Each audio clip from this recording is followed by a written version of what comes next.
Yeah, when I got out of UK, I went to work for Western Electric out in New Mexico.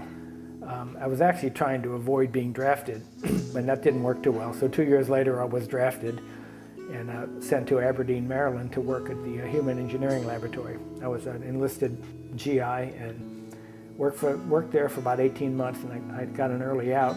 I was lucky the war cranked down. And so I stayed on as a civilian because I liked the work I was doing. I was doing good engineering work and making noise measurements and designing circuits and doing some computing things. So I stayed on working for the government, and all this time I was doing work for my friend Tim Cranmer in Frankfurt and designing products for the blind.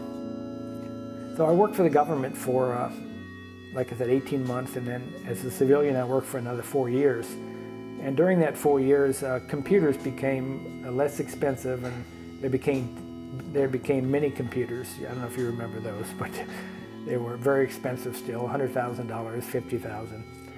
But some people started asking us to do some work for business computers on the side. So in the evenings I would do programming for some businesses down in Baltimore, and a friend of mine and I would do that. And finally it became to the point where we really liked doing that more than we liked our work for the government. And so we got a chance to bid on a contract for Social Security Administration to do benefits calculations on some desktop computers. So we bid that job, and then we decided, you know, whether we get the job or not, let's start a business. So I remember it was early July in 1976, and I quit my job and went out and started a business with my friend. And our boss at the laboratory was Dr. Wise. He was a great, great man, very smart. And he said, "You guys sure you know what you're doing?" You know, and of course we didn't know what we were doing. We had no idea what it would take to run a business.